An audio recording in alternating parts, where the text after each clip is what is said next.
Welcome students to Unlocking Wits.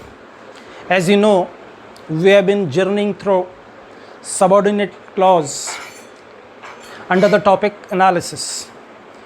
As I have repeatedly told you that subordinate clause is the clause that starts with subordinate conjunctions. Okay.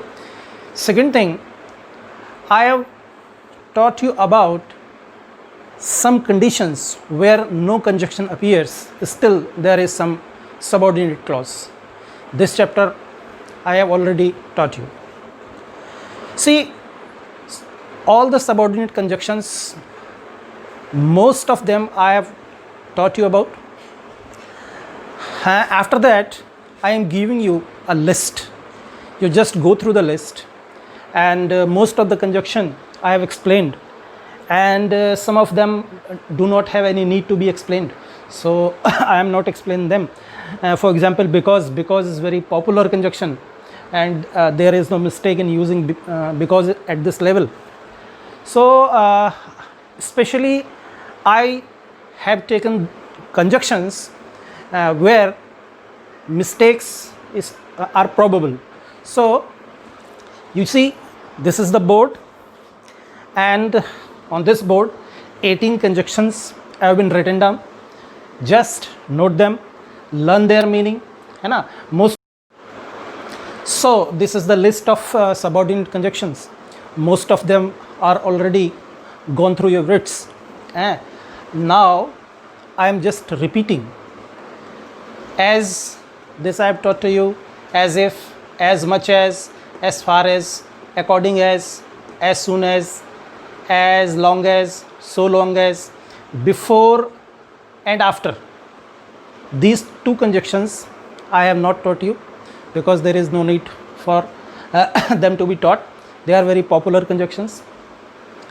Because this is also popular, since that about that in one episode I explained everything about that, so that this is completed. Provided that, बशर्ते इस शर्त पर की, provided or provided that, बशर्ते या इस शर्त पर की, notwithstanding that, फिर भी, इसके बाद भी, इतना होने पर भी, then needs to be explained a bit. After a few seconds I am just explaining it. Then you see, then is a conjunction used for comparison. की तुलना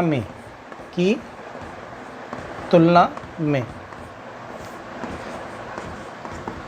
So I will just tell you some probable mistake which can happen while using then as a conjunction. For example, if we say she is smarter than him, this is a probable mistake.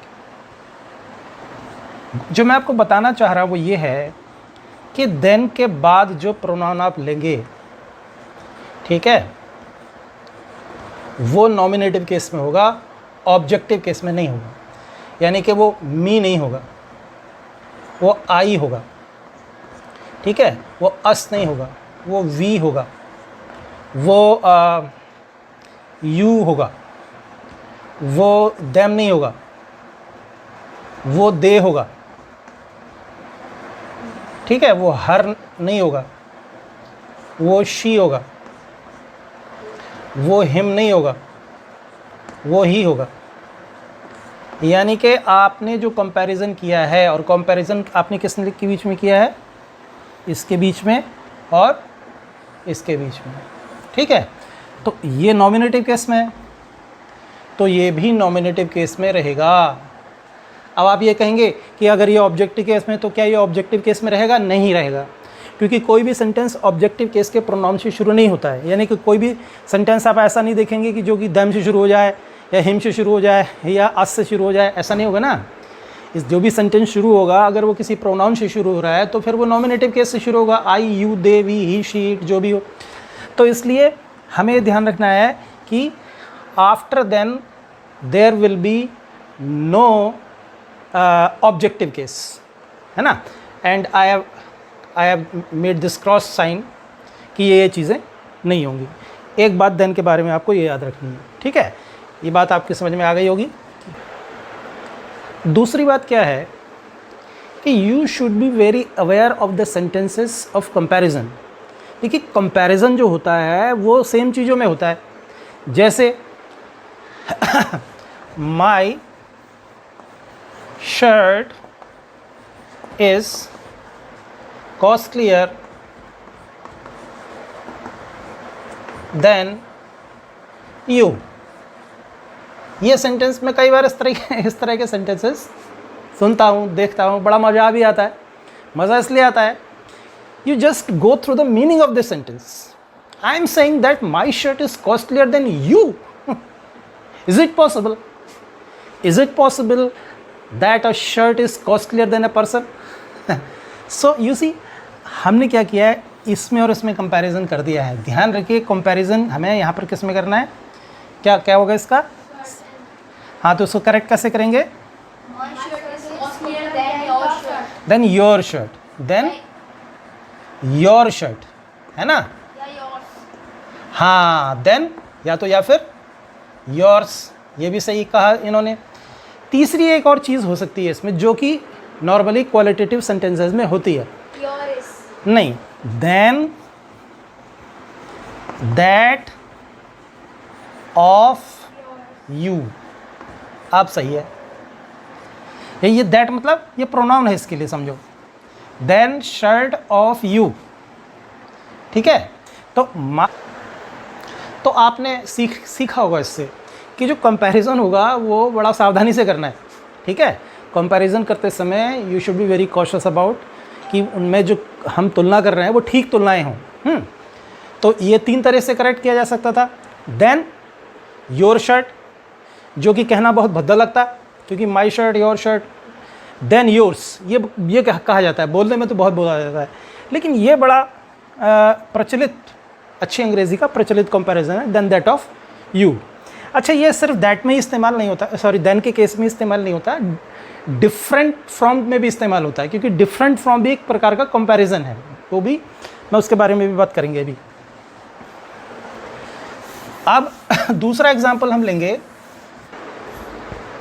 अब हम एक दूसरा example लेंगे और उस example में आप देखिए कि क्या है, वो कैसे सही होगा। वो the STRENGTH, the strength of our army is stronger than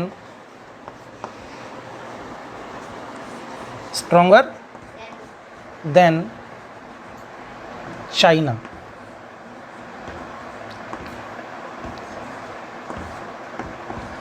China, ये एक सेंटेंस है। The strength of our army is stronger than China. अब इमें से हमें करेक्ट करना है, क्या होगा,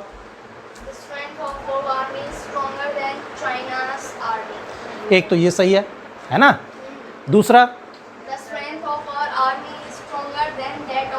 बिल्कुल सही है। तो एक या तो इसको आप ये कर दो, देन चाइनाज आर्मी, है ना, या चाइनीज़ आर्मी भी कह सकते हैं, जैसे इंडियन आर्मी कहते हैं ना वैसे चाइनीज़ आर्मी भी कह सकते हैं, या फिर then that, and this that stands for what, army. That stands for army, then army of China, then that of China. तो ये देन के बारे में बातें थी, आपने सीखी होंगी। धन्यवाद।